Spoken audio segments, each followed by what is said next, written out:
Bismillahirrahmanirrahim. Assalamualaikum warahmatullahi wabarakatuh. Hamdan wa syukran lillah, summa salatu wassalamu ala rasulillah Sayyidina Muhammad bin Abdillah, la hawla wa la quwwata illa billah. Asyhadu an la ilaha illallah wa asyhadu anna Muhammadan abduhu wa rasuluh. Subhanaka la ilma lana illa ma 'allamtana innaka antal alimul hakim. Rabbi shrah li sadri wa yassir li amri wahlul 'uqdatam min lisani yafqahu qawli. Alhamdulillah, pagi hari ini kita kembali bertemu tentunya dalam rangka mentadabburi bacaan salat yang tujuannya adalah untuk mengevaluasi ibadah kita, yakni ibadah salat, agar ibadah salat kita semakin baik di sisi Allah Subhanahu wa taala. Berselawat kepada Rasulullah sallallahu alaihi wasallam. Allahumma shalli ala Muhammad wa ala ali Muhammad. Mudah-mudahan kita mendapatkan syafaatnya di yaumil mahsyar kala. Amin ya rabbal alamin. Baik, ibunda rahimanillah wa iyyakum ajmain. Pertemuan terakhir kita membahas mentadaburi doa duduk di antara dua sujud. Hari ini kita lanjut mentadaburi bacaan tasyahud akhir. Nah, kenapa tasyahud akhir? Karena kalau kita bahas tasyahud akhir itu sudah mencakup tasyahud awal. Nah, jadi langsung kita lompat tasyahud akhir, ya.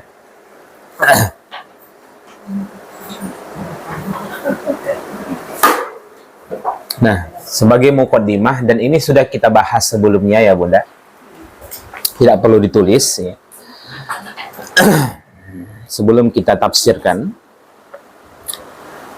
pertama, bahwa duduk dan bacaan tasyahud awal hukumnya ulama ikhtilaf, ulama berbeda pendapat. Sebahagian ulama mengatakan bahwasanya duduk dan bacaan tasyahud awal itu hukumnya sunnah, dan ini yang dipegang oleh mazhab Syafi'i yang dikemukakan oleh Imam An-Nawawi dalam kitabnya Al-Majmu' Syarah Al-Muhadzab. Tapi kalau terlupa tidak duduk tasyahud awal atau tidak membaca tasyahud awal, tetap disunnahkan untuk sujud sahwi. Oke. Namun dalam mazhab Hanbali, bahwa duduk dan bacaan tasyahud awal hukumnya wajib. Jika ditinggalkan dengan sengaja, maka sholatnya batal. Jika ditinggalkan karena lupa, maka hukumnya wajib sujud sahwi. Oke, paham perbedaannya ya? Nah, di sini. Jadi masalah duduk dan bacaan tasyahud awal atau tahiyat awal, ya, itu sebagian ulama mengatakan ada hukumnya sunnah, ada pula yang menyatakan hukumnya wajib. Oke. Namun khusus duduk dan bacaan tasyahud akhir, sepakat para ulama hukumnya wajib. Oke. Kemudian apalagi catatan selanjutnya? Masalah sholawat pada tasyahud awal.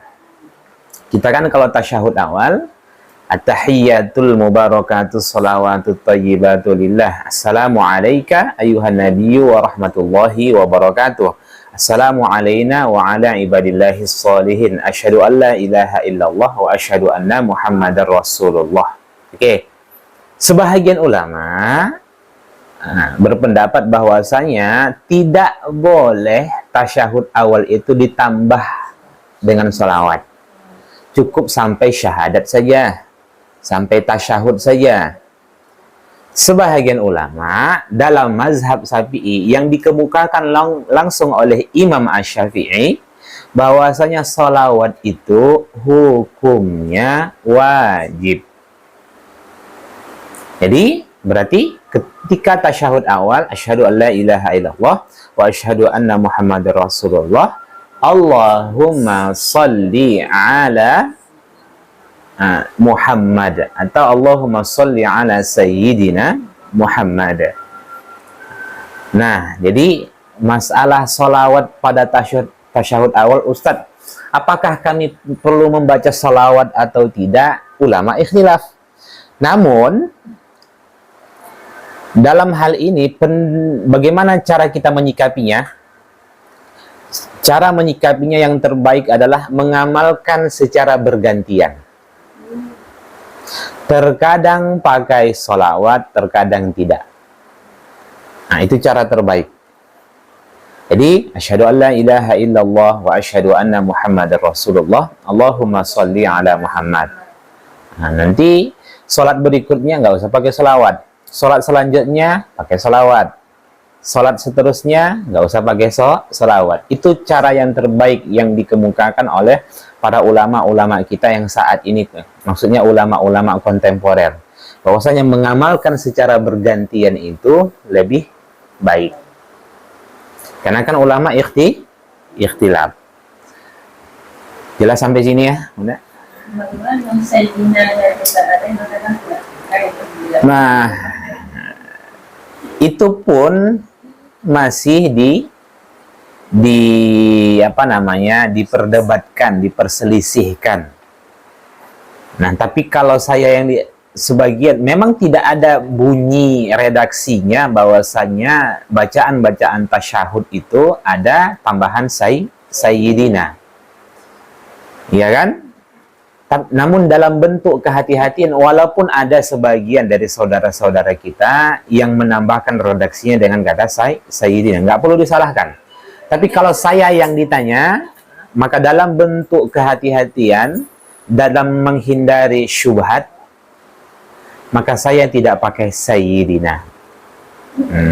Mengikut redaksi aslinya. Allahumma sholli ala Muhammad wa ala ali Muhammad. Tapi kalau Bunda di luar sholat, silahkan pakai sayyidina, tidak masalah.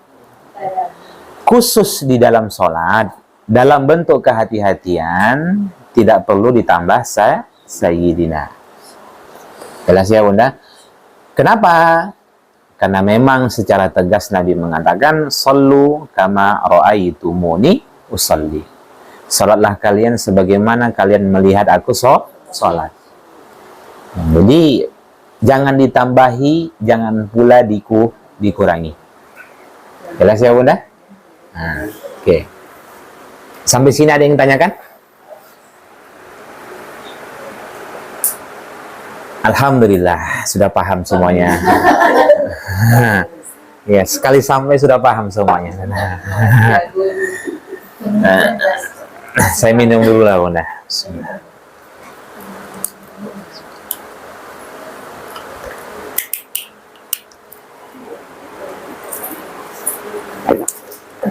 Kesimpulan sederhananya gini saja Bunda. Bunda kalau tasyahud awal, amalkan saja secara bergantian. Kadang pakai salawat, terkadang tidak. Nah, itu saja. Karena ulama berbeda pendapat dalam hal ini, ya. Siapa yang selama ini tanpa salawat? Saat tasyahud awal pakai. Alhamdulillah. Yang sebelumnya pakai. Iya. Biasanya orang-orang Muhammadiyah nggak nambah sholawat. Di sini yang Muhammadiyah tulen siapa?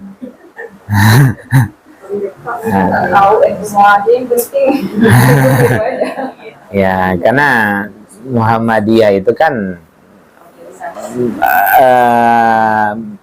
mayoritas mengikuti mazhab Hanbali. Kalau Kalau NU itu mengikut mazhab Syafi'i. Nah, jelas ya. Sebenarnya bukan masalah NU Muhammadiyahnya, sumber rujukannya saja yang berbeda. Semuanya datang dari Nabi. Nah, lebih banyak mengakui mazhab Syafi'i, tapi yang mengikuti Imam Syafi'i tidak menjalankan apa yang disampaikan oleh Imam Syafi'i. Yang mengakui mazhab Syafi'i banyak, tapi yang menjalankan mazhab Syafi'i sedikit. Karena banyak apa yang disampaikan oleh Imam Syafi'i itu yang tidak direalisasikan oleh pengikutnya sendiri. Bahkan mohon maaf, Imam Nawawi sendiri yang mengakui dia mazhab Syafi'i itu berbeda pendapat dengan Imam Syafi'i. Nah, contoh, Imam Syafi'i secara tegas mengatakan bahwasanya saat tasyahud awal itu mesti harus ditambah sholawat. Oke. Tapi pengikut mazhab Imam Syafi'i, Imam Al-Lais, Imam An-Nawawi dan lain-lainnya tak perlu ditambah sholawat. Nah, Imam Syafi'i dengan pengikut itu berbeda. Makanya ada namanya Imam Syafi'i, mazhab Syafi'i. Kalau mazhab Syafi'i berarti itu pengikut Imam Syafi'i. Maka caranya bagaimana solusinya? Amalkan saja secara bergantian. Terkadang pakai sholawat, terkadang tidak. Nah, bagi saudara-saudara kita yang pakai sholawat, tak salah. Yang nggak pakai sholawat juga jangan disalahkan. Jelas ya?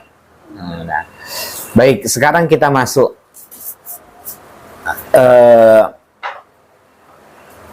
mentadaburi ya bacaan tasyahud akhir. Ingat ya, kalau tasyahud awal kesimpulannya bacaannya ada dua. Satu tasyahud, yang kedua salawat. Jelas ya? Kalau tasyahud akhir, di situ ada tasyahud, di situ ada salawat. Dari kapan mulai salawatnya? Nah, maksudnya Allah kok dari kapan? Kok? Mohon maaf, bukan bunda yang salah, saya yang salah. Pilihan kata saya yang salah. Dari mana mulai salawatnya? Mulai dari Allahumma sholli ala Muhammad wa ala ali Muhammad kama shallaita ala Ibrahim wa ala ali Ibrahim wa barik ala Muhammad wa ala ali Muhammad kama barakta ala Ibrahim wa ala ali Ibrahim innaka Hamidum Majid, atau fil alamina innaka Hamidum Majid. Itu salawat. Adapun dari at-tahiyyatu, ya kan, sampai wa ala ibadillahis sholihin, itu namanya bacaan tasyahud.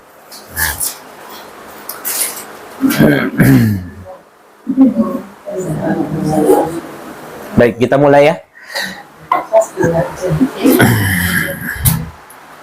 Bismillah.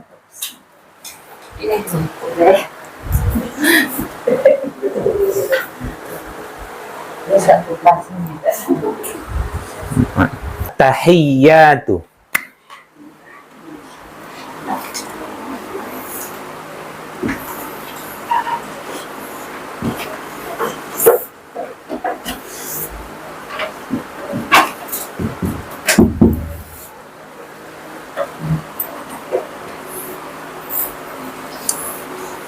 Al-mubah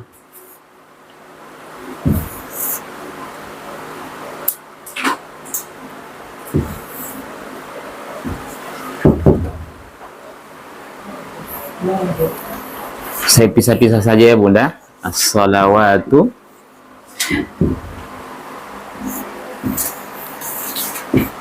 at-thayyibatu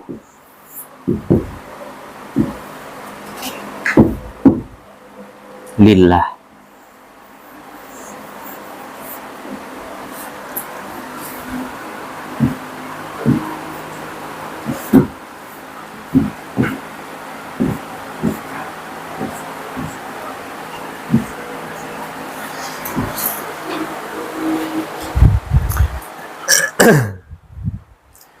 At-tahiyyatu. Saya tidak perlu lagi tulis barisnya. Tapi jangan lagi ada ke depannya baca at-tahiyyatul.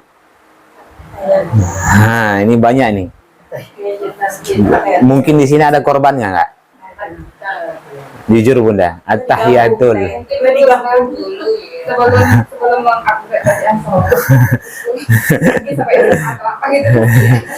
At-tahiyyatul, at-tahiyyatul, ya. Nah, baik, nggak perlu saya tulislah barisnya, di buku kan ada. At-tahiyyatu maknanya sangat banyak. Setidaknya ada 4, ya. 1, kerajaan.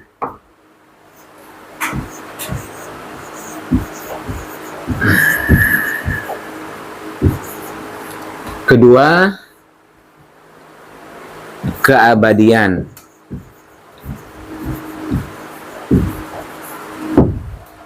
Tiga, keagungan.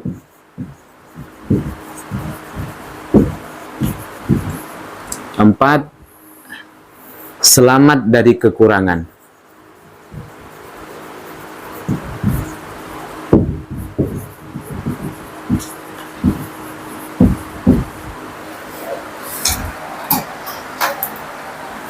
Jadi at-tahiyyat itu maknanya kerajaan, keabadian, keagungan, selamat dari kekurangan. Kalau digabungkan 4 makna ini, maknanya adalah segala penghormatan,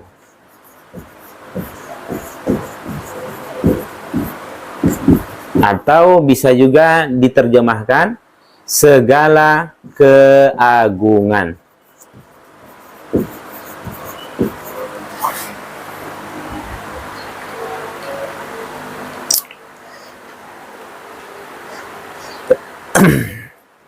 Oke. Kerajaan. Jadi maknanya bisa Bunda terjemahkan sebenarnya begini. Segala, nanti kalau Bunda baca buku-buku tuntunan sholat, berbagai versi, berbagai karangan, itu ada yang menerjemahkan segala kerajaan. Ada pula nanti segala keabadian. Ada yang mengatakan segala keagungan. Ada yang mengatakan selamat dari kekurangan. Berarti kalau selamat dari kekurangan apa? Sempurna. Sempurna. Jadi karena Allah itu maha lebih dalam hal apapun, maka penghormatan dan keagungan hanya milik Allah. Oke. Segala penghormatan dan keagungan. Berarti di sini kita sedang memuji. Ya. Ini yang pertama. Yang kedua, al-mubarakatus. Segala keberkahan.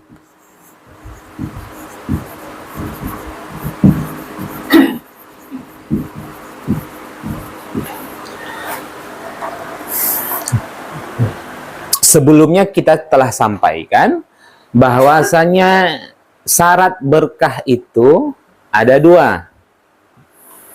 1, al-khairul kasir.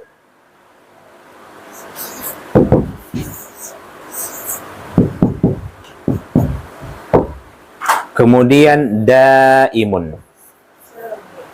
Nah ya, kebaikan yang banyak,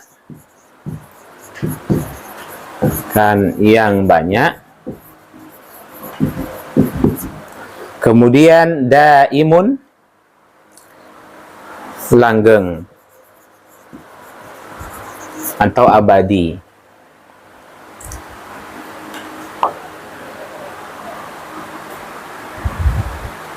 Nah, sehingga dapat disimpulkan yang dimaksud dengan al-mubarakatus, al-mubarakah, segala keberkahan itu maksudnya adalah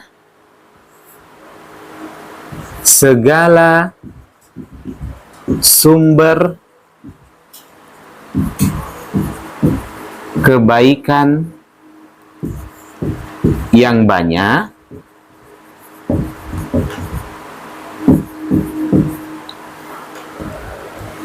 dan abadi.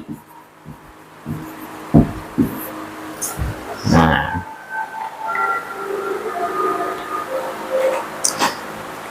jadi al-mubarakah itu maksudnya, yang dimaksud dengan segala keberkahan itu Bunda adalah segala sumber kebaikan yang banyak dan abadi. Sudah? Kita lanjutkan. As-salawat. Salawat, yang dimaksud dengan salawat di sini maknanya ada dua, ya. Satu,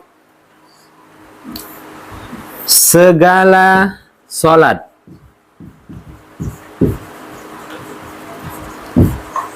baik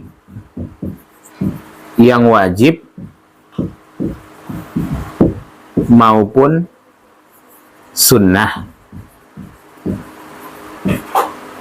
Yang kedua, segala doa atau permohonan.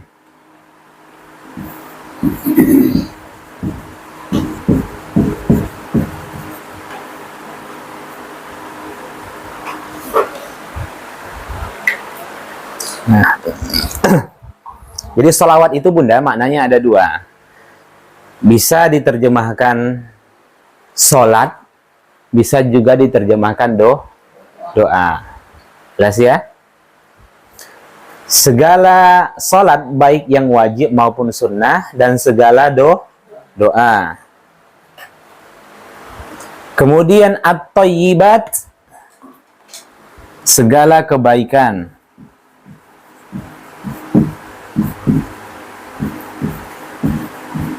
Thayyib berarti artinya baik.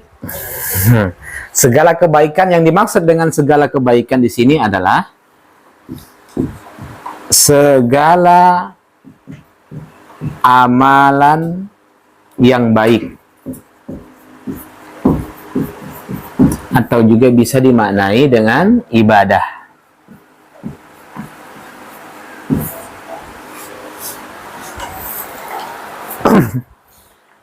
Lillah, hanyalah milik Allah, maksudnya adalah hanyalah ditujukan kepada Allah.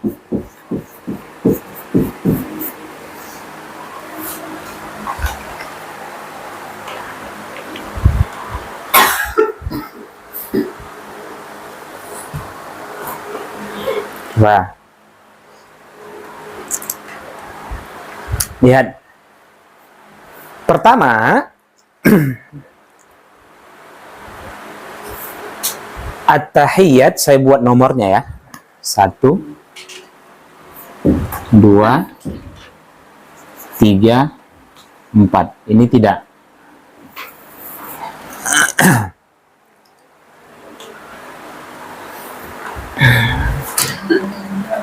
Nomor pertama dan kedua, di sini kita sedang memuji Allah, menetapkan bahwasanya kerajaan, keabadian, keagungan, selamat dari kekurangan itu hanyalah milik Allah.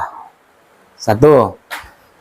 Tidak hanya itu, yang kedua al-mubarakah, itu maksudnya bahwa kita juga menetapkan Allah lah sumber segala kebaikan yang banyak dan tidak akan pernah terputus. Berarti begini Bunda, kita sedang diingatkan oleh Allah Subhanahu wa taala, diingatkan oleh Nabi kita Muhammad sallallahu alaihi wasallam, yang dapat memberikan keberkahan itu hanyalah Allah, tidak pada selain Allah. Bahkan rumah persegi 4 yang ada di Makkah itu tidak akan memberikan keberkahan. Yang mendatangkan keberkahan itu hanyalah Allah. Jelas.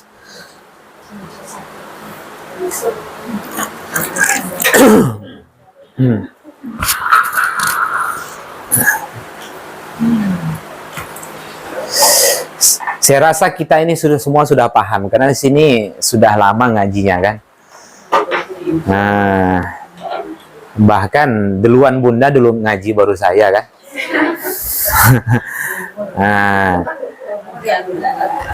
Nah, jadi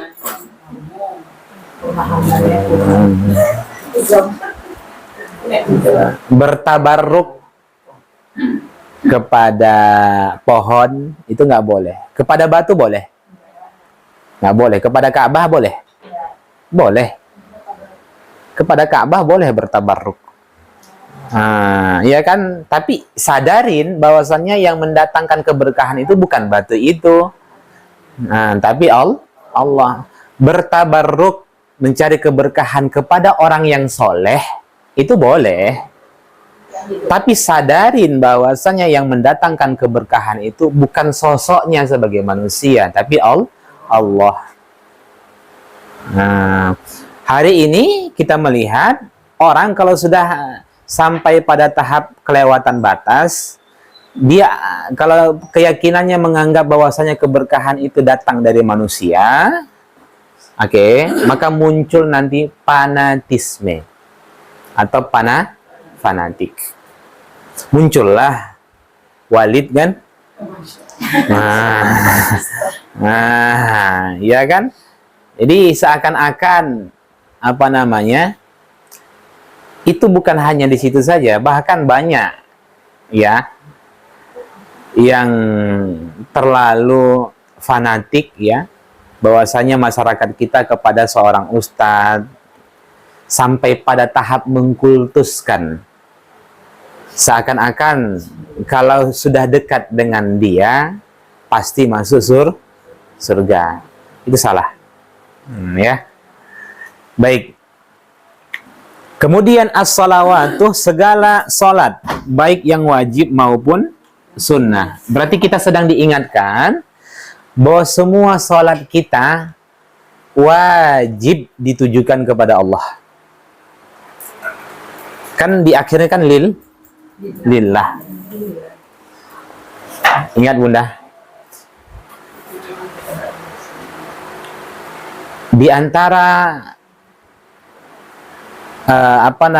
hal perkara yang terus harus kita evaluasi dan mesti kita miliki, yakni adalah meluruskan niat di dalam beribadah. Jangan sampai ibadah kita banyak, tapi dari sekian banyak ibadah yang kita lakukan itu, kalau dicek satu persatu, ternyata ibadahnya itu sedikit keikhlasannya atau tidak ikhlas sama sekali. Nah, jelas ya?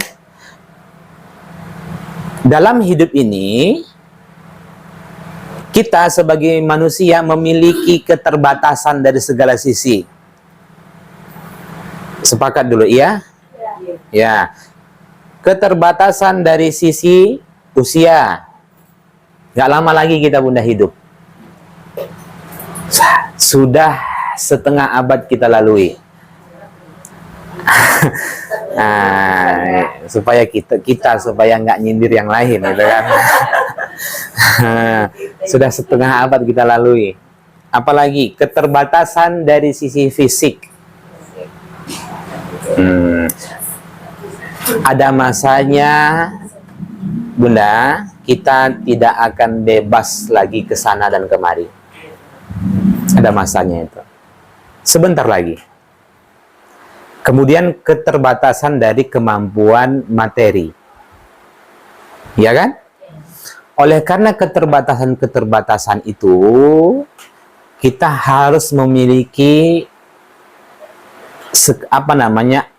skala amal prioritas. Apa itu? Di antaranya adalah meluruskan niat di dalam beribadah. Itu yang wajib kita miliki Bunda di sisa-sisa kehidupan kita ini. Hari ini kita melihat banyak orang sibuk dengan kuantitas ibadah, jumlahnya banyak, Nah, tapi kualitas nggak ada. Jangan sampai. Jelas ya? Skala prioritas di dalam beramal. Apa itu? Lurusnya niat di dalam beribadah. Semua ibadah, mohon maaf bunda, bisa saja sholat itu tampak sama, mohon maaf, sholat itu tampak sama kan? Tapi sesungguhnya ada yang mendapatkan pahala besar, ada yang mendapatkan pahala kecil, ada yang bahkan tidak dapat pahala sama sekali. Itu bergantung pada niat. Oh, kalau begitu Ustadz, ikhlas itu harus kita miliki. Jelas? Nah, terserah mau posting atau tidak, paham ya? Yang penting niat lurus. Mau menyembunyikan diri dari halayak ramai atau mentampakkan diri di halayak ramai, tidak ada masalah. Yang penting niat lurus. Menyembunyikan diri karena ingin dipuji, riya. Menampilkan diri di halayak ramai karena ingin mendatangkan manfaat bagi manusia yang lainnya, ikhlas. Oke. Dan juga perlu menjadi catatan penting di antara skala prioritas di dalam beramal itu, dia beramal tidak hanya untuk dirinya sendiri, tapi bagaimana dia melakukan amalan itu bermanfaat buat orang lain. Makanya kan Nabi SAW bersabda, khairun nas anfa'ahum linnas. Nah, makanya Nabi SAW di dalam hadis sahih mengatakan, sesungguhnya aku menemui saudaraku untuk memenuhi kebutuhannya, itu lebih aku cintai daripada iktikaf di masjid ini selama sebulan penuh. Kata Nabi. Nanti kalau ada orang sibuk iktikaf, sibuk suluk, ya kan, daripada berinteraksi dengan masyarakat, bersosial, bagaimana agar ilmunya, ibadahnya itu, dan apa yang dia miliki itu bermanfaat bagi orang lain, itu sangat dicintai daripada orang yang dalam rumah saja, ibadah saja. Jelas ya? Nah, sibuk memperbaiki ibadah sholat, tapi durhaka kepada orang tua. Sibuk memperbaiki ibadah sholat, nah, tapi tidak mau bersedekah. Nah, tidak bermanfaat dirinya buat orang lain. Ada masalah. Nah, baik. Kita ulang kembali bahwa semua sholat, baik yang wajib maupun sunnah, dan segala doa itu, maka rujukkan kepada Allah.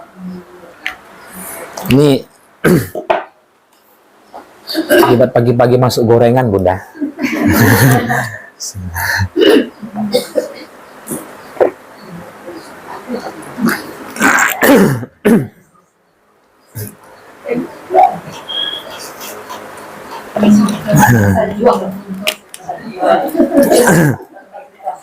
Ada kemasan kecil ini. Ada.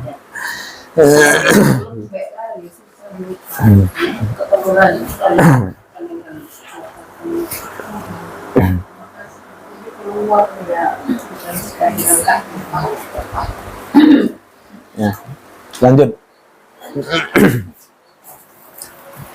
Jadi kesimpulannya tadi, Bunda, luruskan niat, bermanfaatlah buat orang lain. Ya.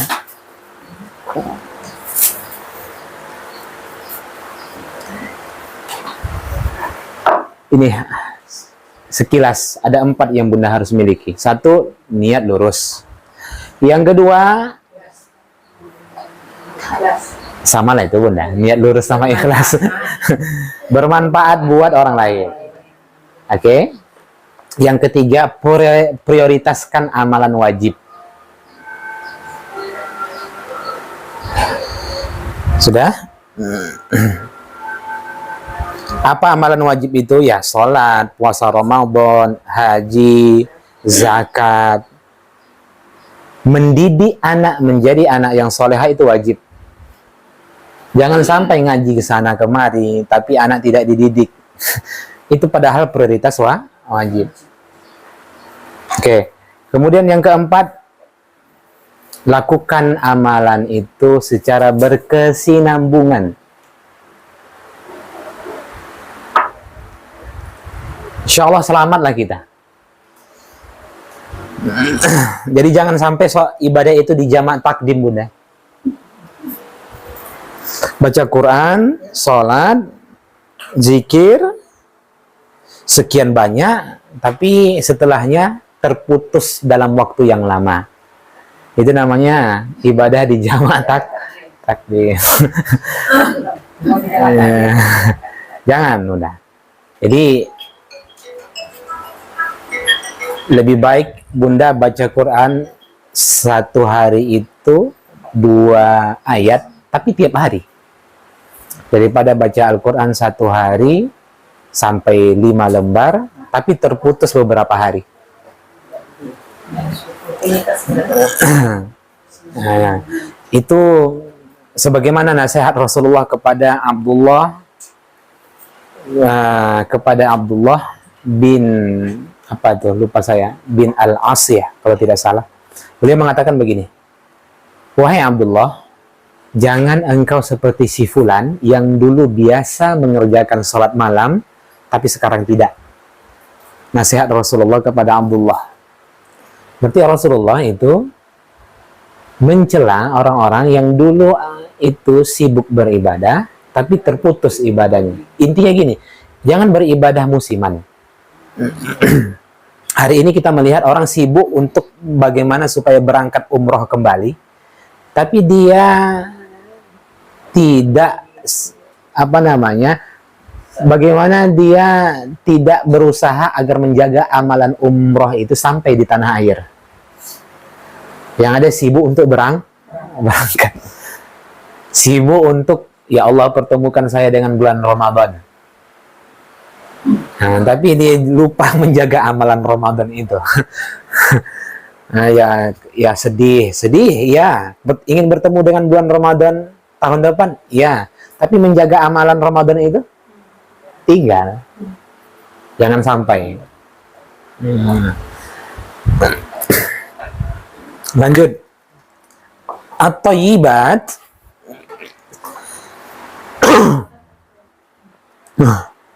At-thayyibat, segala kebaikan, maksudnya adalah segala amalan yang baik. Begini. Tadi sholat.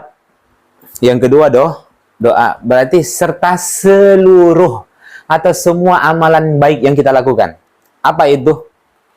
Semuanya bunda. Sedekahkah, zakatkah, puasa Ramadankah, puasa sunnahkah, puasa qadakah, hajikah, umroh, iya kan? Apalagi menyampaikan ilmu, menuntut ilmu, semuanya ibadah-ibadah itu, semua yang baik-baik itu tujukan kepada Allah. Berarti kita lagi-lagi diingatkan untuk ikhlas di dalam beribadah. Ini yang sedikit sekali dimiliki oleh kaum muslimin.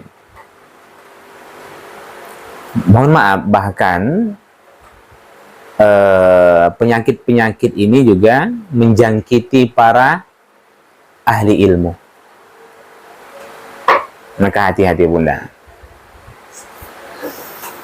Banyak kali lah jadwal dia ya.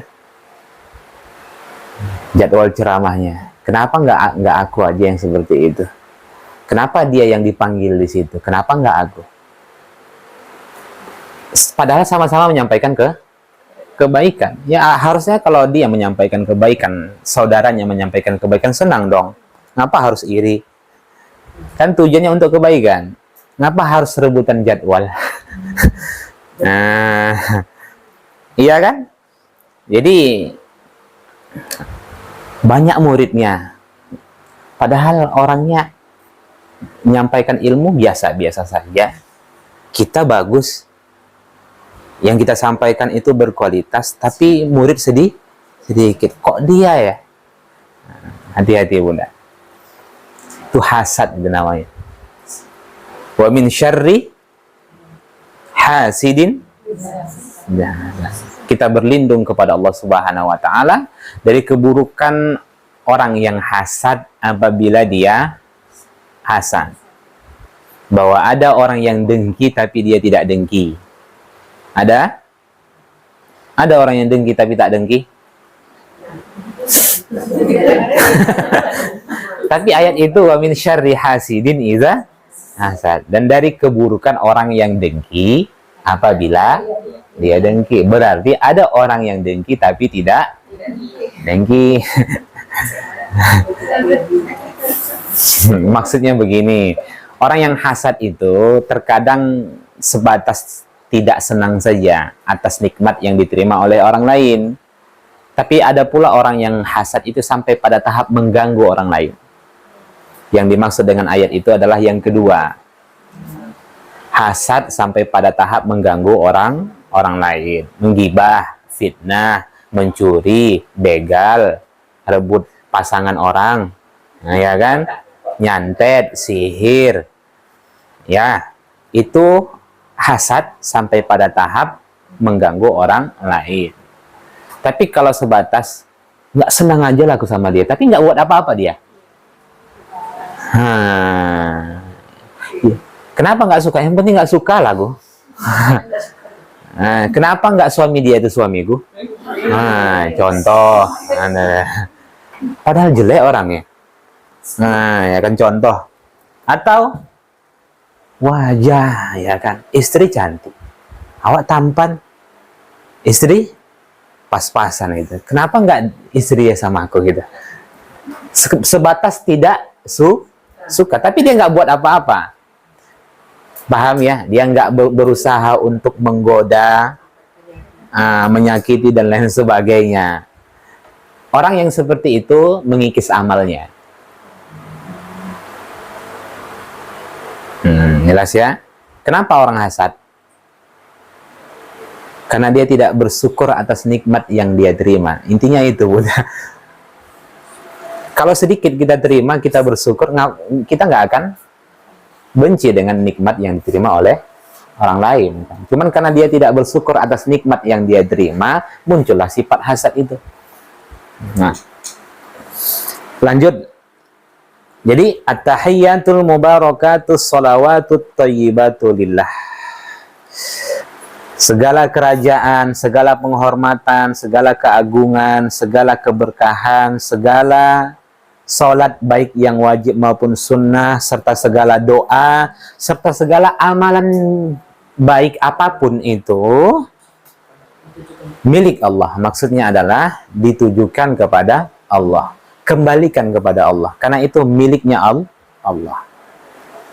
Nah, kira-kira kalau kita mentadaburi ini, benar-benar mentadaburi ini, kalau sudah menyimpang niat sholat itu, maka diingatkan agar untuk meluruskan niat. Substansinya Bunda, keluar dari sholat ikhlas. Kan itu. Keluar dari sholat ikhlas. Tidak mengharap imbalan. Orang yang mengharap imbalan berarti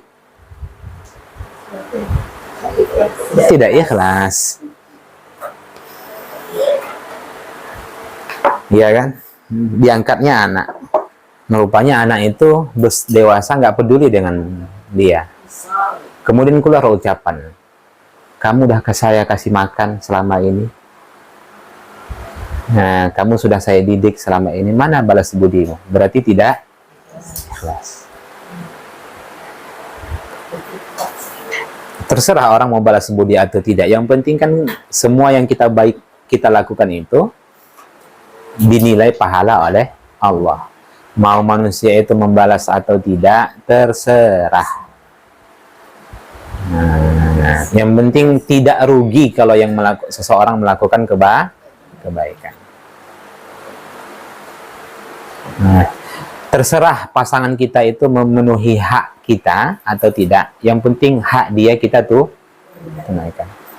Itu caranya lagi, Bunda. Jelas ya?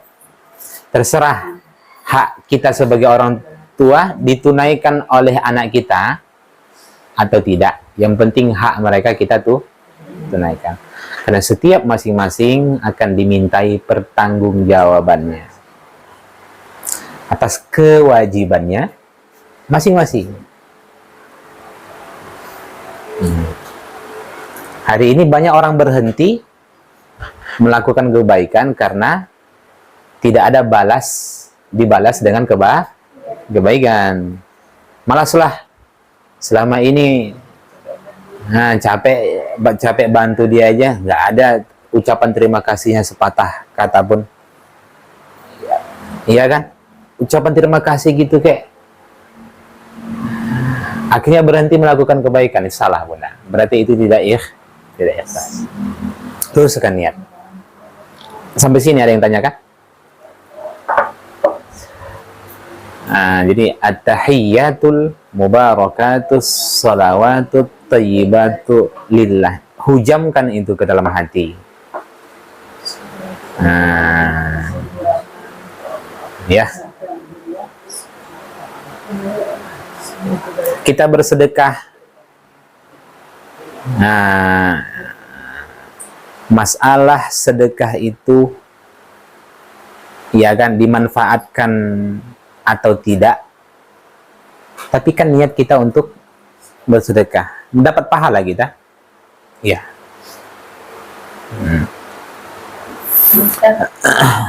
Yang pakai tamar buto. Oh.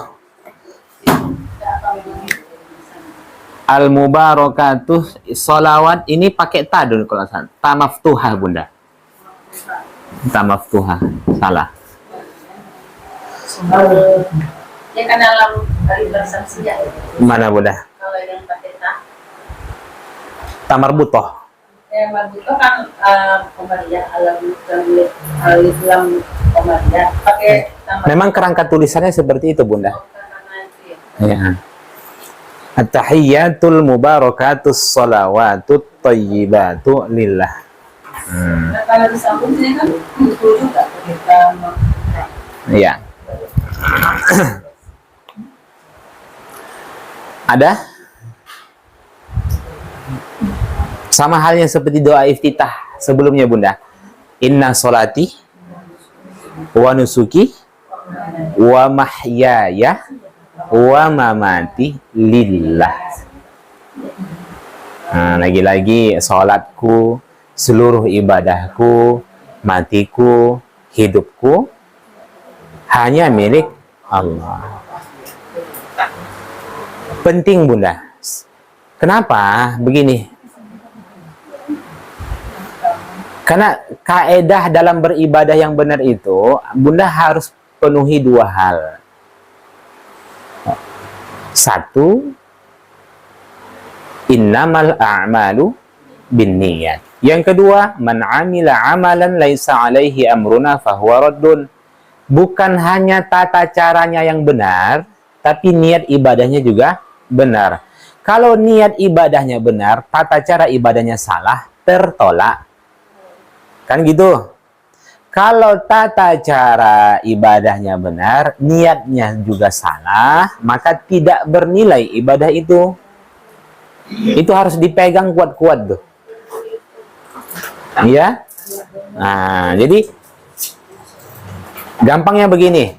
Luruskan niatmu di dalam beribadah, samakan ibadahmu dengan ibadah Nabi.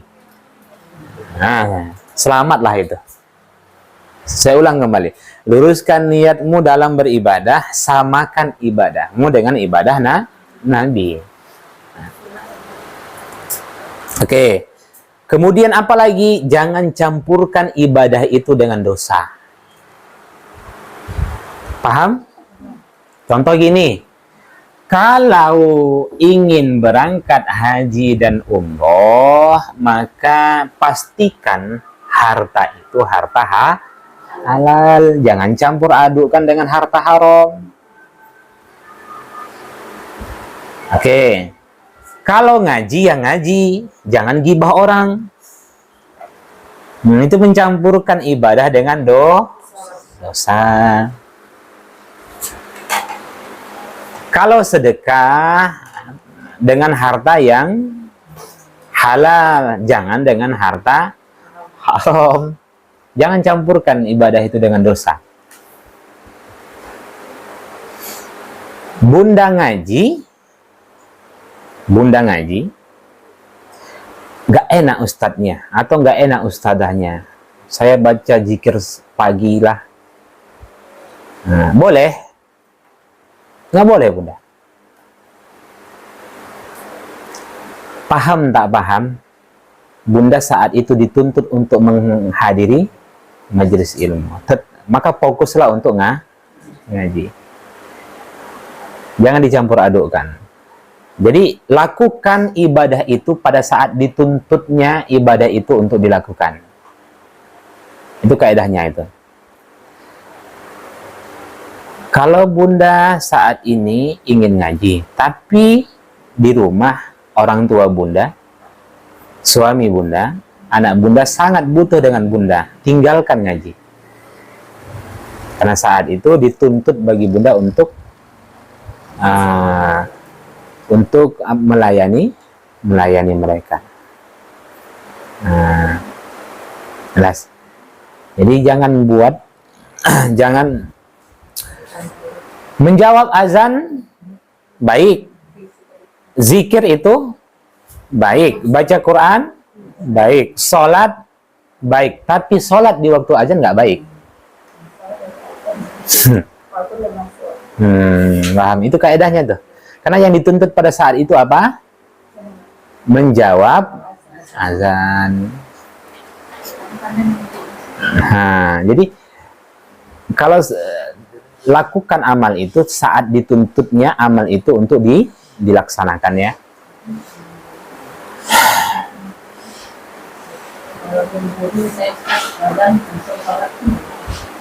Boleh, secara fikih boleh Bunda. Tapi kan sayang jadinya. Harusnya dia dapat pahala menjawab azan, tapi kan hilang kesempatannya. Iya kan? Peluang untuk menjawab azan itu kan dapat pahala. Tapi kalau dia tinggalkan, iya kan, rugi jadinya kan. Harusnya ada peluang dia untuk mendapatkan kebaikan yang banyak. Baik, sampai sini ada yang tanya kan? Kita lanjutkan. Ustaz, di bulan Ramadan itu kalau di masjid tarawih, gurunya ngasih ceramah itu banyak ibu-ibunya yang baca Al-Quran. Salah. Berarti dia tidak mendapatkan pahala menghadiri majelis ilmu. Iya, dia nggak mendapatkan pahala, nggak berdosa dia, tapi dia nggak mendapatkan pahala. Harusnya kenapa nggak dia baca Quran setelah tarawih? Kan dapat dua-dua. Iya kan? Saya dulu juga pernah seperti itu, ditegur oleh Ustadz saya, Ustadz Syawaluddin. Jadi beliau, bukan Ustadz Syawaluddin, Umi Krisna, namanya Umi Krisna, ngajar matematika. Saya nggak paham ya udah. Kalau udah matematika ampun saya. Karena nggak masuk ke akal saya tuh, akhirnya saya buka Al-Quran kecil itu di laci, saya menghafal. Nanti malam setor nih ngejar target aja lah. Akhirnya diadukan, sering seperti itu saya. Ini memang saya sampaikan lah ya Bunda. Setiap Umi itu masuk, saya seperti itu. Mungkin nggak tahan Umi itu kan, ngadu lah dia kan. Jadi nggak cukup hidup ini dengan ngapal Quran saja kata Umi gitu kan. Ya saya abaikan saja tuh Bunda. Akhirnya mengadu kepada kepala sekolah Ustaz Salman Abdullah. Beliau tegur saya. Begitulah beliau sampaikan. Seperti apa yang saya sampaikan saat ini. Belajar matematika, fisika dapat pahala semuanya Bunda. Tapi kalau kita buat kegiatan di dalam majelis ilmu, hilang pahala itu. Ya kan? Rugi jadinya kan Bunda. Paham nggak Pak? Subuh gitu juga loh. Orang masih ceramah kan, memang udah waktu subuh, tapi dia berdiri sholat dia. Padahal ceramah tuh masih ada, tapi ustadznya tuh paham. Kan setelah pasti ustadznya kan memberi, iya kan? Iya. Kan nggak mungkin dilanjutkan ustadz itu. Ustadz itu pun paham juga sudah masuk waktu suruh, tapi mungkin sekitar 5 menit lagi akan berhenti gitu kan? Kenapa nggak diikuti sampai selesai? Itu ada tuh pertanyaan jamaah kita. Ada nih ceramah, ya kan? Ceramah, kemudian orang keluar, ya. Nah, kemudian sibuk melaksanakan sholat. Salah benar. Baik. Lanjut. Jam 8.51.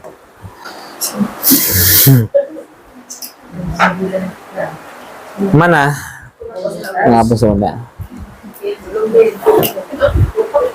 Tapi kalau di ceramah kita datang, ayatnya kita boleh nggak? Boleh, karena memang dituntut untuk tahiyat dulu.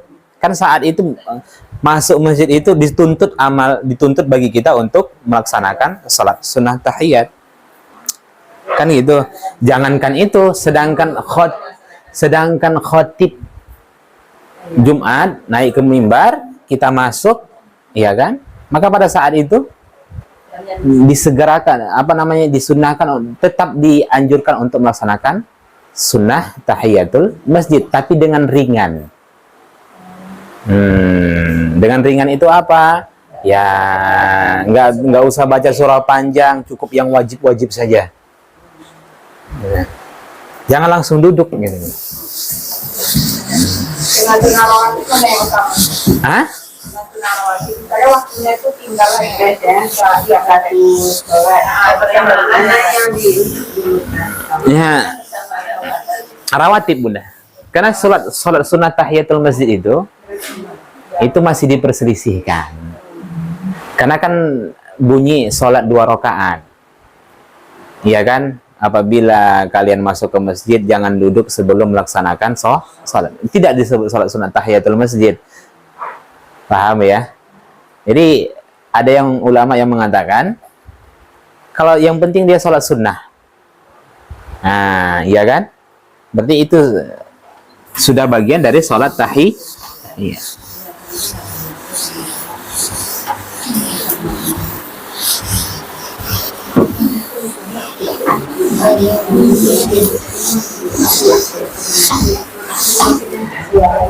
Bunda kalau ingin silaturahmi lagi ngobrol dengan teman, fokus saja, jangan main handphone. Ini kan banyak nih. Iya kan? Akhirnya rugi, harusnya dapat pahala silaturahmi. Ya kalau sudah ngobrol dengan orang, ngobrol. Kalau foto mengabadikan mobil. Beda. Kalau dokumentasi Bunda.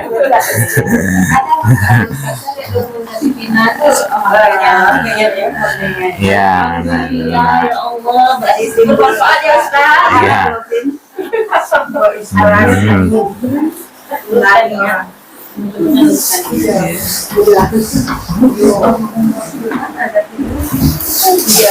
saya ada di beberapa halakoh gara-gara ada teman yang selalu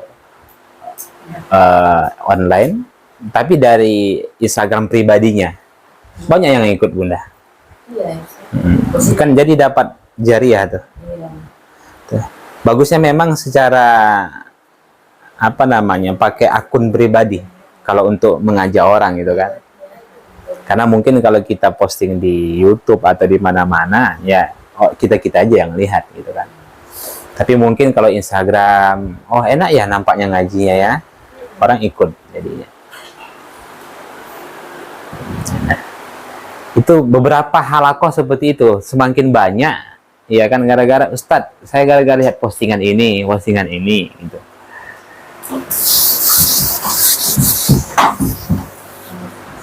Lanjut. At-tahiyyatul mubarakatus salawatut thayyibatu lillah. Cepat saja ya Bunda. Lihat, assalamu alayka ayyuhan nabiyyu wa rahmatullahi wa barakatuh.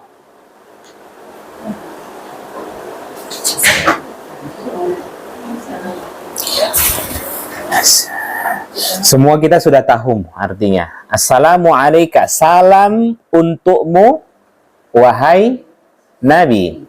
Assalamu alayka, salam untukmu wahai Nabi. Assalamu alayka ayyuhan nabiyyu wa rahmatullahi wa barakatuh. Salam untukmu wahai Nabi, disertai dengan rahmatnya dan keberkahannya.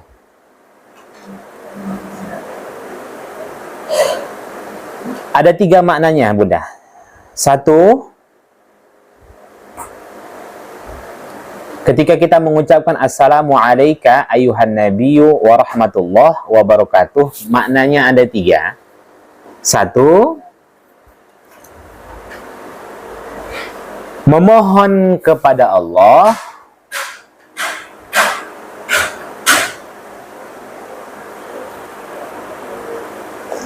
agar Nabi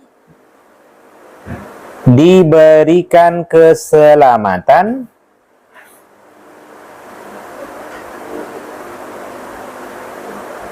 dari suasana mengerikan di hari kiamat.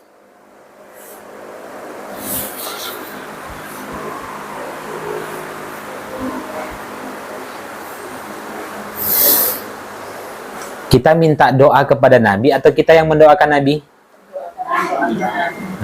Jangan salah. Pergi ke kuburan Nabi malah minta doa kepada Nabi. Itu kan salah, itu keliru Bunda. Padahal setiap sholat kita diperintahkan oleh Allah Subhanahu wa Ta'ala untuk selalu mendoakan Nabi. Ya. Jangankan kepada Nabi, kadang kepada almarhum suami, almarhum ayah juga ya, pamit ya, adik kita besok mau tes PNS. Kebetulan anaknya besok tes PNS. Hari ini berziarah ke kuburan, ayahnya sudah meninggal. Ya, Pak, pamit ya, adik besok mau tes PNS, doakan ya. Minta doakan dia. Padahal mayit itu butuh didoakan. Pamit ya Pak, sehat-sehat di sana.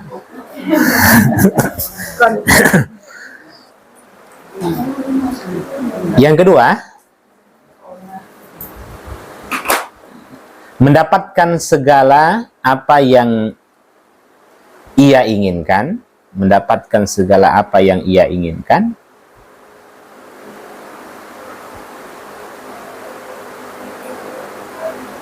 Sudah? Yang kedua, mendapatkan segala apa yang ia inginkan. Jadi pertama tadi kita mendoakan Nabi agar diberikan keselamatan dari suasana mengerikan di hari kiamat. Subhanallah. Walaupun tak kita doakan Bunda, Nabi itu pasti selamat. Cuman siapa di antara kita yang yang mau mendoakan Rasulullah Shallallahu Alaihi Wasallam? Sama halnya seperti bertasbih. Nggak kita sucikan pun Allah, Allah itu tetap suci kan? Baik. Kemudian ketiga, mendoakan agar syariat yang beliau bawa terhindar dari segala bentuk penyimpangan dan perubahan.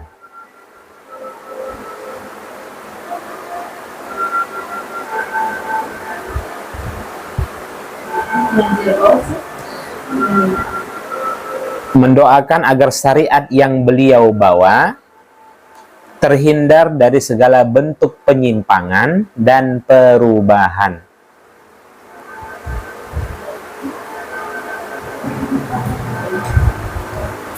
Ada yang tertinggal satu lagi. Tadi saya sebut 3 ya.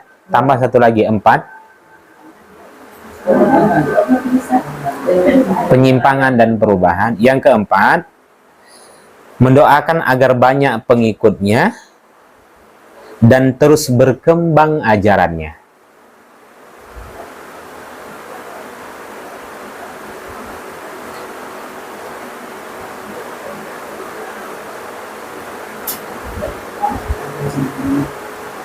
Subhanallah bunda.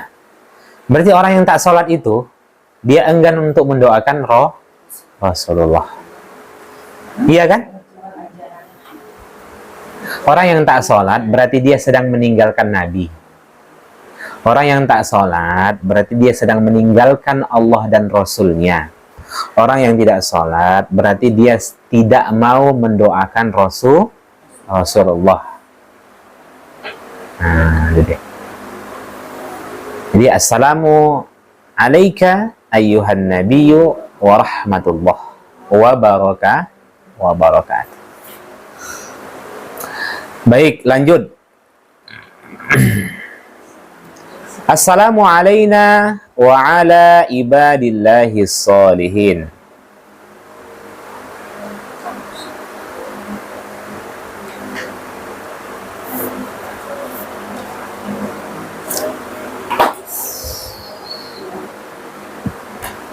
Keselamatan untuk kami dan semua hamba yang soleh.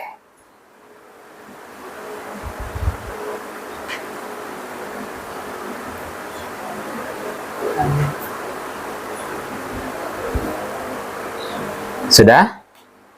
Maksudnya adalah 1,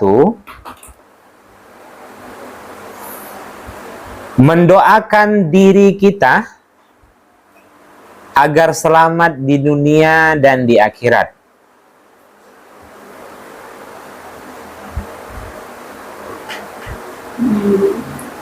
Mendoakan diri kita agar selamat di dunia dan di akhirat.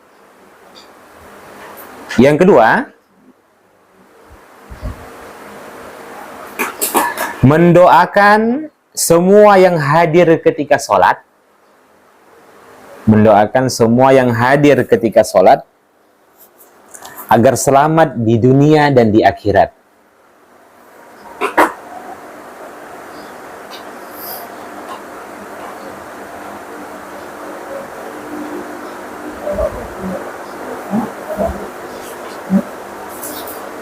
Oke, sudah? Yang ketiga, mendoakan agar semua hamba yang soleh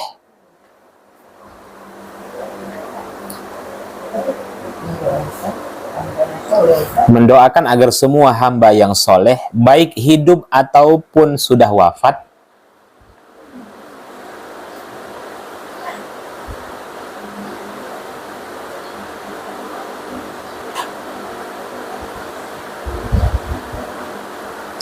diberikan keselamatan oleh Allah.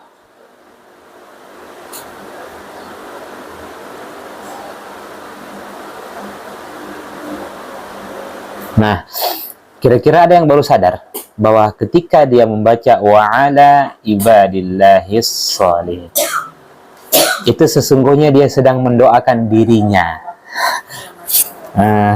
supaya selamat di dunia dan di akhirat. Tidak cukup itu saja, dia mendoakan semua orang-orang yang sholat. Tidak hanya itu saja, dia mendoakan semua orang yang soleh, baik yang hidup maupun yang sudah wafat. Nah, makanya kalau kita masuk ke rumah kosong, kita ucapkan apa? Assalamualaikum wa ala ibadillahis sholihin. Itu Yang pertama tadi kita sedang mendoakan Nabi. Yang kedua, kita mendoakan diri kita dan orang-orang soleh. Imam At-Tirmizi dalam mengomentari salawat ini, beliau mengatakan hanya orang-orang soleh yang mendapatkan bagian dari doa ini. Orang yang tidak soleh tidak mendapatkan bagian dari doa ini. Berarti setiap orang yang sholat, orang soleh, orang solehah yang di luar sana sholat, kalau kita soleh, kita mendapatkan bagian dari doa ini. Tapi kalau tidak soleh, nggak dapat.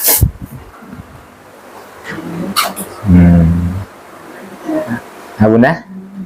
Namanya dia soleh. Ya. Soleh, solehah ya. Nah, nggak cukup Bunda. Ya. Kami dulu di kampung di kampung itu ada namanya Pak Aman. Kami pikir kalau bawa beliau selalu aman. Ternyata tidak juga. Nah, ada Wak Dingin. Wak Dingin ya. Ada nama Wak Soju. Nah, ada tuh. Tapi dekat dengan beliau panas saja, nggak sejuk. Baik.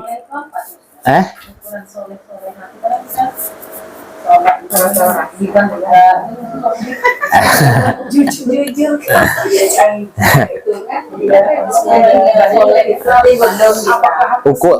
ukuran soleh itu pertama ya kan, itu sudah kita bahas pada pertemuan dalam surah Al-Fatihah. Orang yang soleh itu adalah orang yang perilakunya tingkah lakunya itu sesuai dengan tuntunan Al-Quran dan Sunnah. Kemudian dilandasi dengan keikhlasan. Jadi pola hidupnya itu Al-Quran dan Sunnah, ikhlas. Itu tolak ukur orang soleh. Jadi illal ladzina amanu, orang-orang yang beriman, wa amilus shalihat, dan beramal soleh. Yang beramal soleh itu adalah pertama, dia beramal mengikut Al-Quran dan Sunnah. Kemudian ikhlas. Orang yang tak ikhlas bukan amal soleh, tapi amal salah. Nah, jadi tolak ukurnya di situ Bunda. Nah, jadi yang dimaksud dengan soleh maupun solehah itu adalah dia beramal mengikut Al-Quran dan Sunnah, kemudian dia ikhlas. Itu soleh. Karena kita tidak usah riba, kali ini solehah lagi. Kalau ngomongin pemerintah tuh Gibah? Nah, Ustaz nggak diomongin, dia doain. Ya, kalau Bunda sekedar memberikan masukan, beda ya. Kalau sebatas ngomongin kan gibah. Kalau Bunda memberikan masukan, Tapi intinya kan nggak sampai ke dia, sesama kita aja. nah itu gibah tuh. Itu gibah tuh. Dia langsung Ya. masuk penjara. Siapa saja yang dulu pernah menggibah Pak Jokowi, hari ini datang ke Solo minta maaf sama dia. Sepanjang tidak minta maaf, nggak diterima taubatnya. Karena taubat kepada manusia itu ribetnya. Nggak cukup Bunda. Nah, tapi dulu nggak tahu Ustadz bahaya gibah itu, sekarang baru alhamdulillah dimaafkan. Mazur. Bayar Ustaz, bisa pikir kalau pemerintahan boleh Ustaz, nggak salah. Tapi kan kalau mengkritik melalui akun media dan lain sebagainya, itu berarti memberikan masukan. Ya kan gitu, terserah mereka tanggapi atau tidak. Tapi kalau sebatas ngobrol dengan teman, ya kan, Jokowi itu nggak sholat gitu loh. Ya, dari mana dia nggak tahu bahwasanya Pak Jokowi itu nggak sholat? PKI itu, iya kan dulu kan ada tuh. Nggak boleh. Kenapa nggak didoakan? Ya Allah, rakyat kami ini bandel ya Allah, punya pemimpin yang seperti itu, kuatkan dia, jauhkan dia dari orang-orang yang zalim di sekitarnya, bantu dia agar istiqomah, ya kan, berikan solusi kepada dia. Kenapa nggak seperti itu? Tapi di sini nggak ada lah yang seperti itu. Di sini semua mendoakan pemimpin, Bunda. Ya baik, lanjut. Jadi begini, kesimpulannya, orang yang meninggalkan salat itu, dia meninggalkan Allah, dia meninggalkan nabinya, dia enggan mendoakan dirinya, dan dia memisahkan diri dari orang-orang soleh. Iya kan? Karena sesungguhnya ketika kita sholat, kita sedang mendoakan Nabi, kita sedang mendoakan diri kita, dan kita sedang mendoakan orang-orang yang soleh, yang hidup maupun yang mati. Nah, jelas ya? Jadi tanamkan ini, Bunda. Jangan hanya sebatas dibaca. Nah, ada kesadaran ketika baca Assalamu alayna wa ala ibadillahis shalihin. Baik, lanjut. Allahumma salli ala Muhammad wa ala ali Muhammad. Ya Allah, berikanlah salawat kepada Muhammad dan keluarga Muhammad.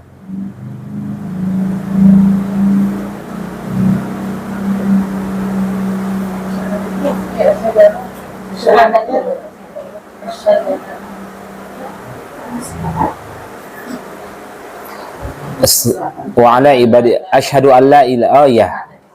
Mohon maaf. Allahumma shalli ala Muhammad. Sudah asyhadu an la tunggu.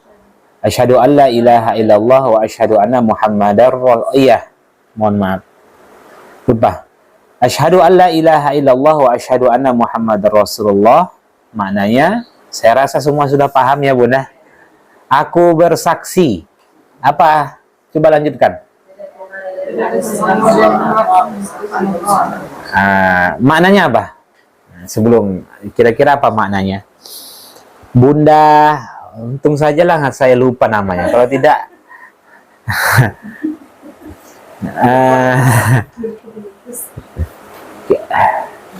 kira-kira apa makna dari Bunda Vitala? Sebenarnya memang Allah yang ilah, salah satunya ilah yang harus disembah, dan bukan memang Nabi Muhammad lah utusan dari Allah. Ada yang ingin menambahkan? Makna syahadat itu, Bunda, coba perhatikan. Syahadat itu kita nggak boleh mengucapkan nasyhadu, tapi asyhadu. Kenapa? Karena syahadat itu nggak boleh diwakilkan. Oke, itu ya, itu dulu. Syahadat itu tidak boleh diwakilkan, tapi mesti sendiri-sendiri. Boleh kita orang kalau masuk Islam boleh sekaligus gitu. Ayo sama-sama kalian bersyahadat, itu enggak kan, satu persatu. Karena memang syahadat itu nggak boleh diwakilkan, ya.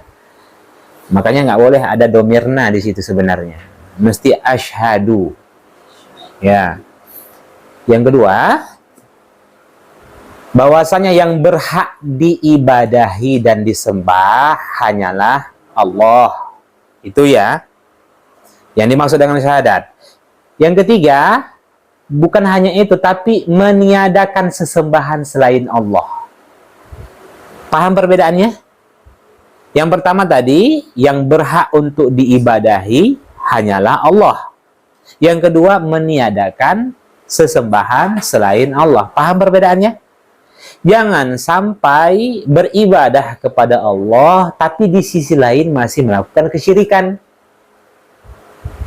Itu mana syahadat itu, benar? Nyembah Allah, iya. Nyembah pohon juga, iya. Berarti batal lah. Berarti dia tidak melaksanakan konsekuensi dari syahadat itu. Ya. Nah. Ingat, asyhadu an la ilaha illallah itu dua. Satu, yang berhak untuk disembah atau diibadahi hanyalah Allah. Yang kedua, meniadakan sesembahan selain Allah. Oke. Jadi maka hapus semuanya. Hilanglah, terbantahkanlah semuanya. Kalau ada orang yang menyembah pohon, menyembah Ratu Pantai Selatan, nah ya kan, menyembah Nyi Roro Kidul, menyembah apa lagi? Hah? Nyembah Walid. Nah, nyembah apa lagi? Jembatan nasi manis, jembatan Ancol. Nah, ya kan? Nyembah matahari, terbantahkan semuanya. Saya menyembah Allah, tapi di sisi lain dia menyembah. Nah, ya kan? Itu iya kana budu wa iya embah ta'in. Paham, Bunda? Kalau ada orang yang beribadah kepada Allah, di sisi lain dia kedukun, berarti iya kana budu wa iya embah ta'in. Kepadamu kami beribadah, kepada dia, kepada embah kami minta tolong. Kan salah itu, nah. Ya, iya kana budu wa iya kanas ta'in. Lanjut. Allahumma sholli asyhadu an la ilaha illallah wa asyhadu anna Muhammadar Rasulullah, dan aku bersaksi bahwasanya Muhammad adalah utusan Allah. Maksudnya apa? Nabi kita Muhammad sallallahu alaihi wasallam tidak memiliki sifat ketuhanan. Dia hanyalah utusan Allah yang terakhir.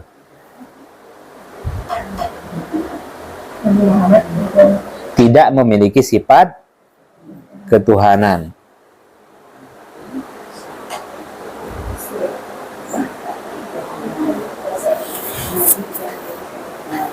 Sudah? Tidak memiliki sifat ketuhanan. Nah, dia hanya utusan yang terakhir. Selanjutnya, mengikuti segala konsekuensi dari syahadat itu, mengikuti segala konsekuensi dari syahadat itu. Apa konsekuensinya, Bunda?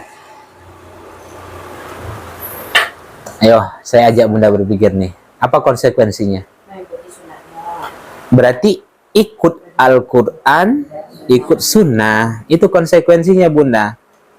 Kalau sudah dia mengatakan dan Muhammad adalah utusan Allah, berarti segala apa yang kita lakukan dalam hidup ini, tata cara beribadah, perilaku, tindak tanduk, ikut sunnah Nabi.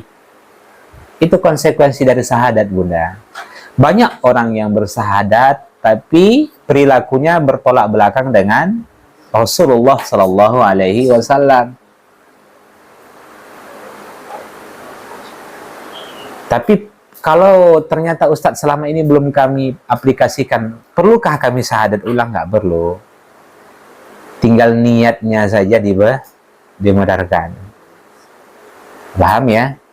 Jangan pula nanti Ustadz berarti batalah syahadat kami selama ini. Bunda datang ke Masjid An-Nur kan? Atau ke Al-Falah ya. Syahadat ulang. Lanjut. Cepat ya, Bunda. Allahumma sholli ala Muhammad wa ala ali Muhammad. Ya Allah, berikanlah selawat kepada Muhammad dan keluarga Muhammad. Maksudnya,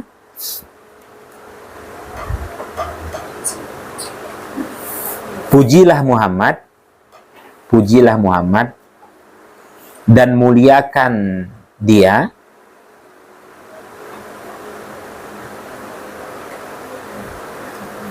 pujilah Muhammad dan muliakan dia di hadapan para malaikatmu dan seluruh hambamu.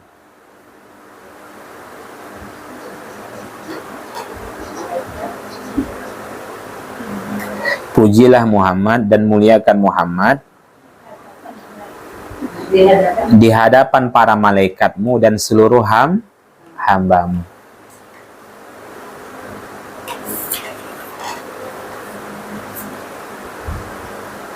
Yang kedua, ya Allah muliakan, mohon maaf, ya Allah pujilah keluarga Muhammad dan muliakan mereka di hadapan para malaikatmu dan seluruh hamba-hambamu. Jadi kita, kalau kita berselawat itu Bunda, jadi kalau kita berselawat itu maksudnya apa? Saya ulang kembali. Kalau kita berselawat kepada Rasulullah, kita sedang ngapain?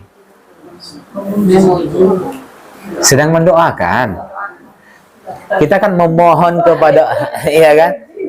Nah, kita sedang memohon kepada Allah supaya Nabi kita Muhammad SAW dipuji oleh Allah, dimuliakan oleh Allah di hadapan para malaikat dan seluruh hambanya. Kan itu Bunda.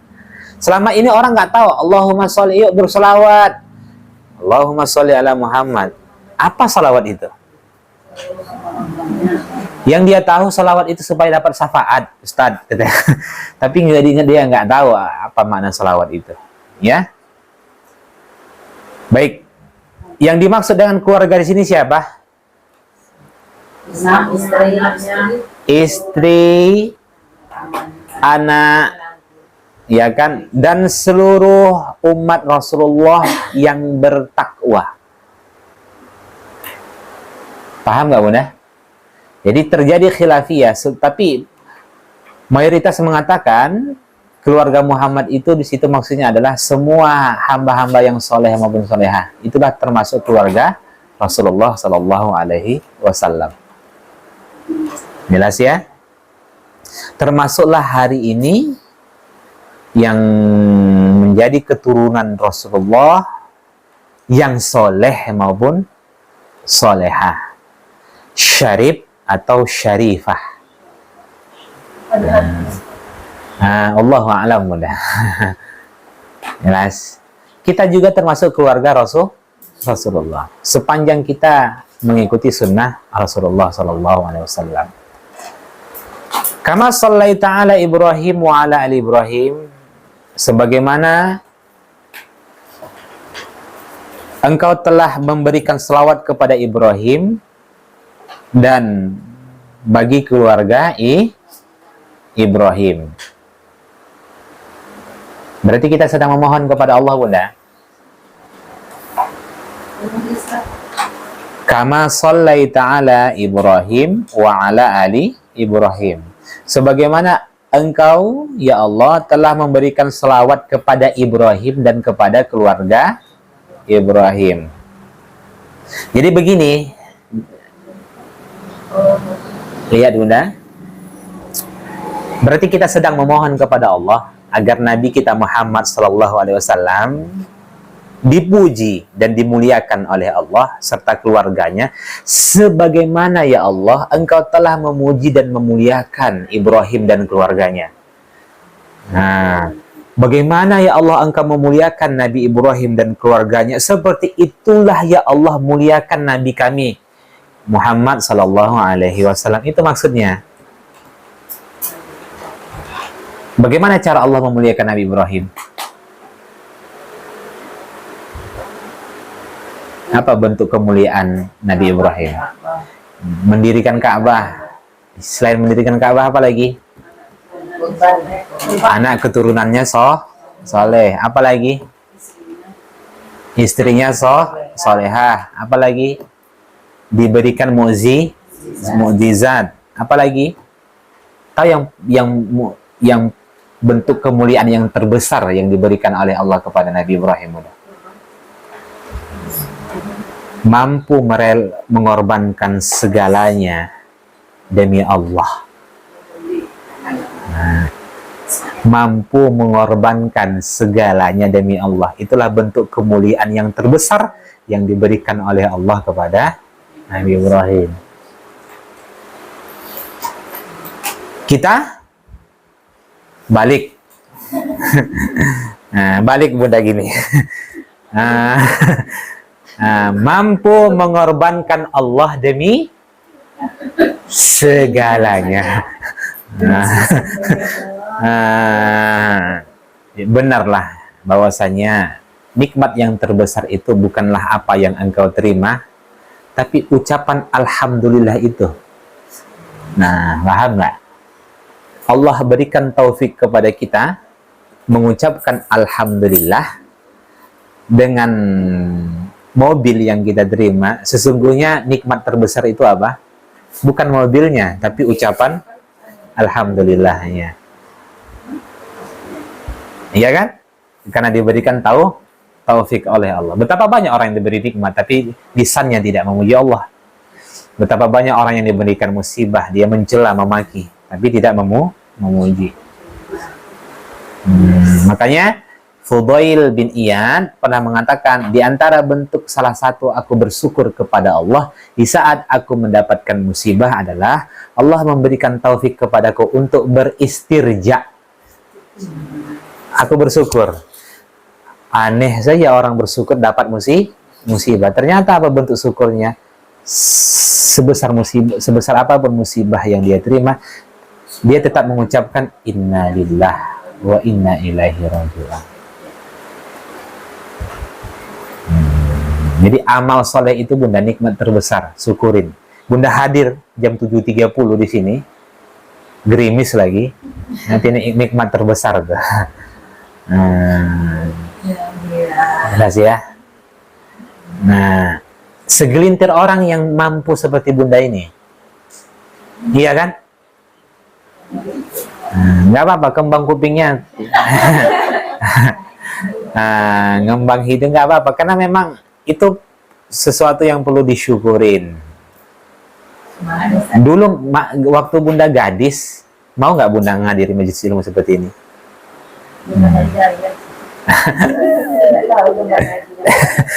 Saya iya kan, banyak sebenarnya, tapi cuek saja kan?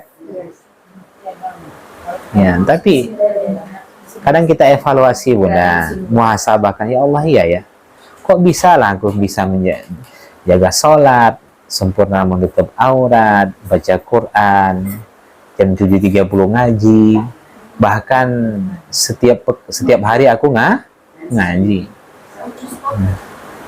Bahkan pulangnya Bunda sama pulangnya sama dengan suaminya dia. Suaminya pulang kerja jam 8 malam, dia pun pulang ngaji jam 8 malam. Dari pagi dia ngaji sampai jam 8. Yang penting syaratnya Ustadz, ada nih jamaah, yang penting syaratnya suami saya balik, saya sudah balik. Saya sudah di rumah, ya kan? Jadi kata suami saya, sepanjang suami saya masih di luar, terserah mau ngaji kemana saja, gitu kan? Nah, banyak akhirnya di mana-mana nampak wajahnya Bunda. Bagus, alhamdulillah. Kalau dapat izin dari suami, manfaatkan. Iya.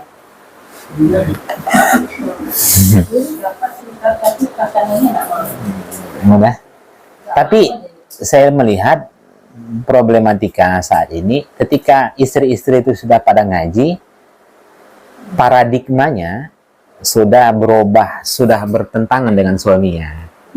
Suaminya karena belum ngaji, ya kan? Jadi apa namanya? Nggak sejalan jadinya gitu. Kalau dulu sejalan, sama-sama lalai gitu kan?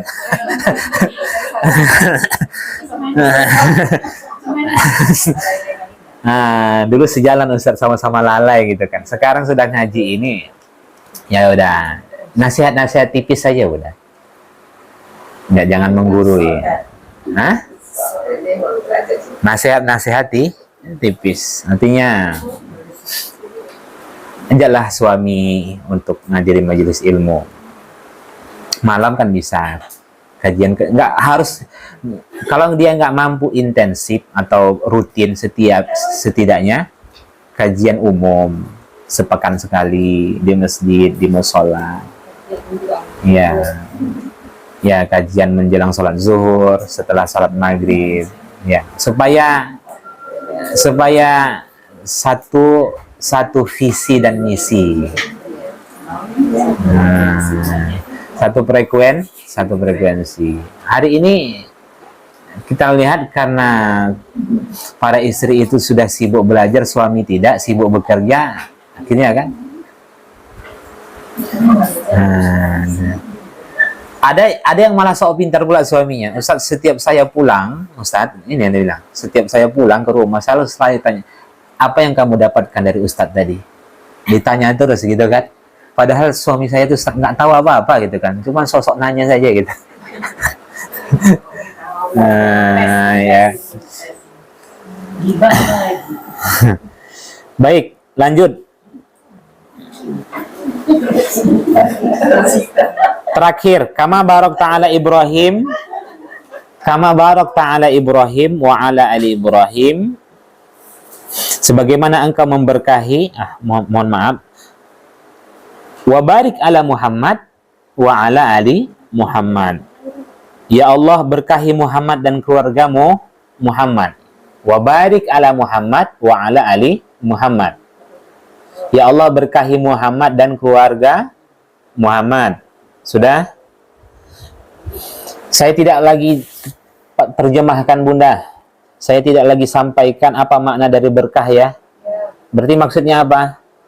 Ya Allah, berikan kebaikan yang banyak dan terus-menerus abadi kepada Muhammad serta ke keluarganya. Jelas ya Bunda?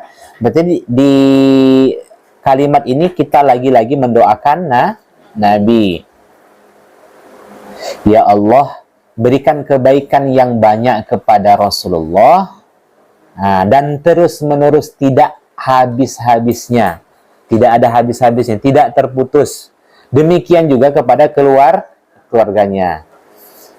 Tinggal lagi, kama barakta ala Ibrahim wa ala ali Ibrahim. Sebagaimana ya Allah, Engkau memberikan kebaikan yang banyak dan tiada habis-habisnya kepada Ibrahim serta keluarganya. Itu maksudnya. Berarti ada nggak kita berselawat kepada Ibrahim di sini?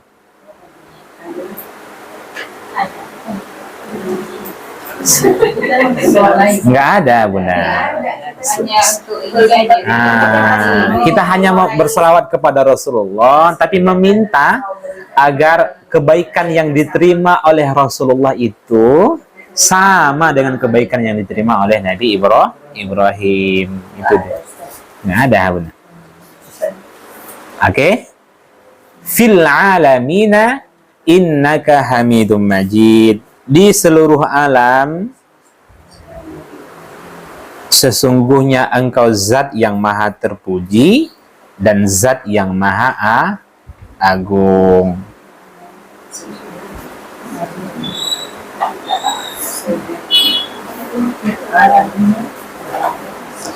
Fil alamina, di seluruh alam, innaka, sesungguhnya engkau Hamid. Apa Hamid? Maha terpuji, Majid, maha agung. Maha agung.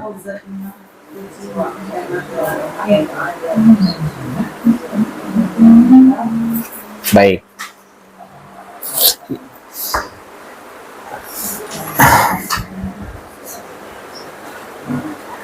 Kira-kira ada yang bisa menyimpulkannya? Sebagai penutup Bunda,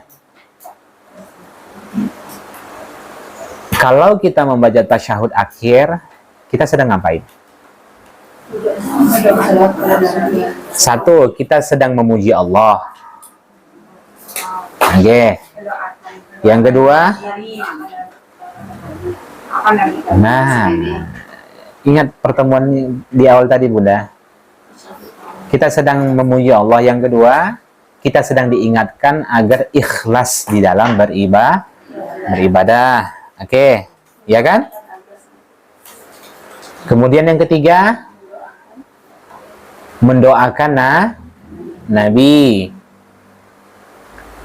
Keempat, mendoakan diri kita dan orang-orang saleh.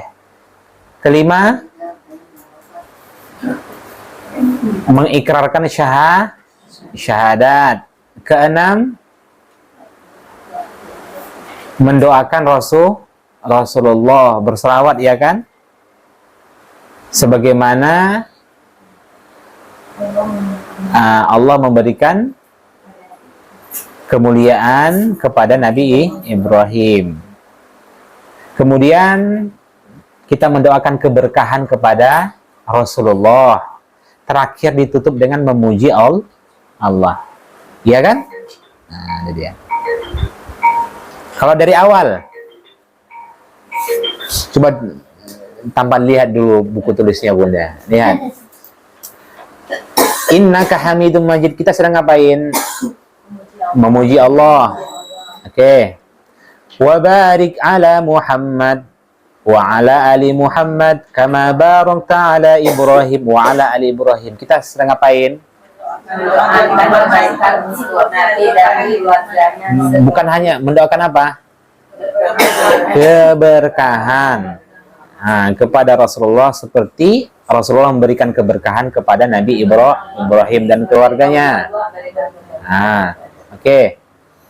Kemudian Allahumma salli ala Muhammad wa ala ali Muhammad kama sallaita ala Ibrahim wa ala ali Ibrahim. Naik ke atas.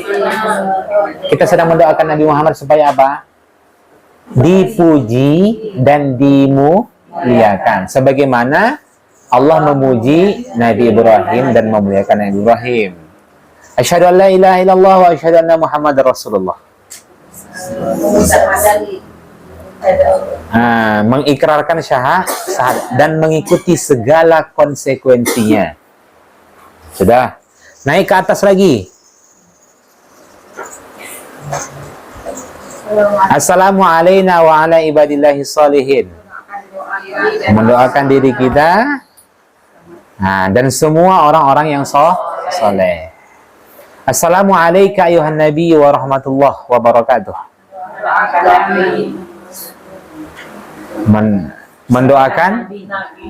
Mendoakan keselamatan, kemudian rahmat dan keberkahan. Iya kan? Assalamu alayka, keselamatan bagi Nabi, rahmat bagi Nabi, keberkahan bagi Nabi. Maknanya itu yang tadi, beberapa poin tadi. At-tahiyyatul mubarakatus salawatut thayyibatu lillah. Khusus bagi Allah. Apa itu? Memuji Allah.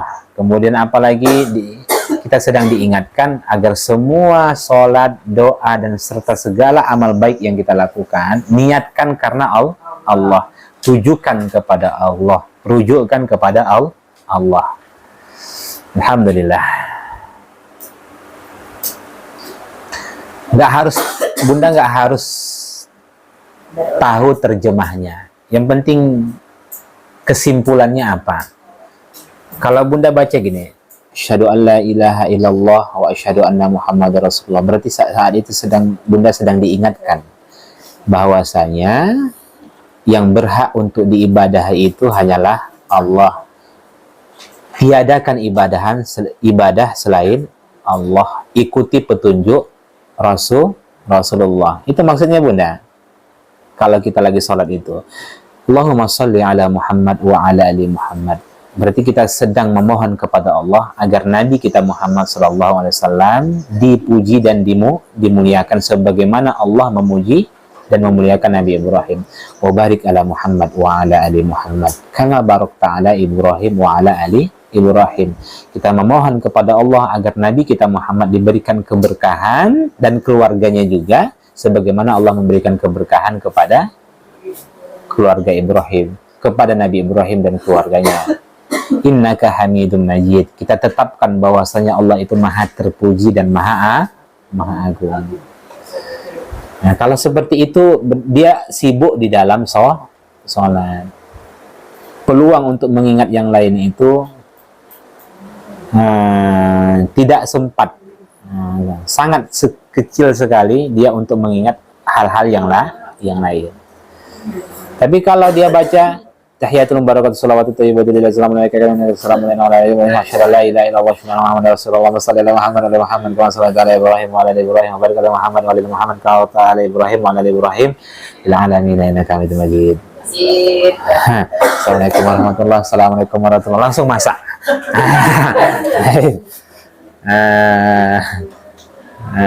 Ya kan? Sulit lah udah.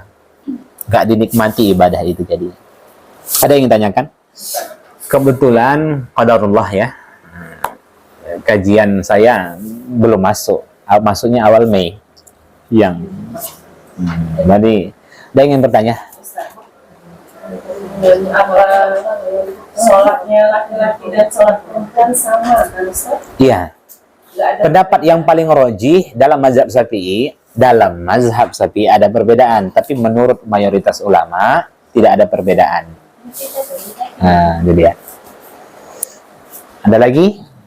Nanti ada bahas yang membatalkan sholat apa aja gitu. Iya.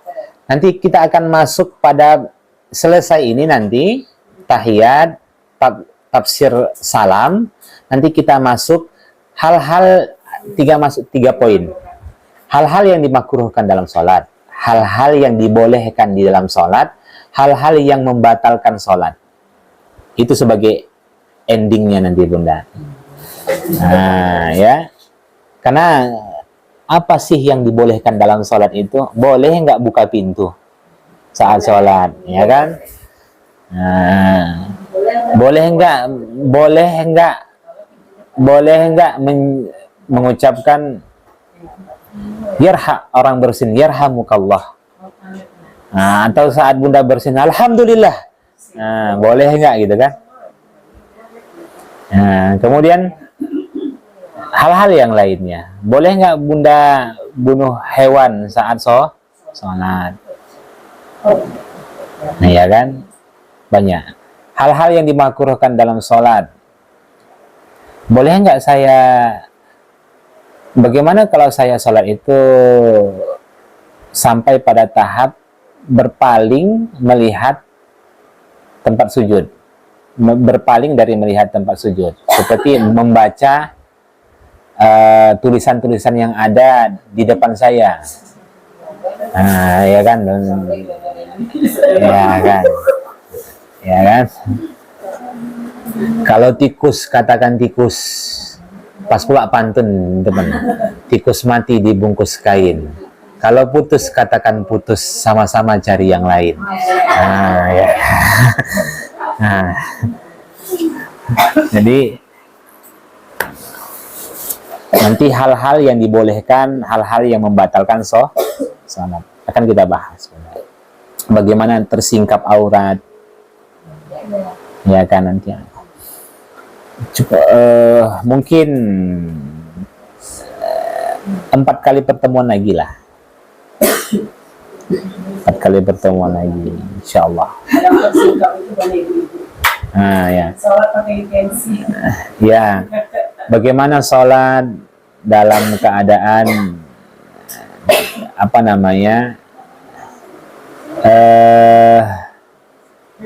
sholat tapi sadar ternyata belum masuk waktunya, kan kita bahas. Ada lagi?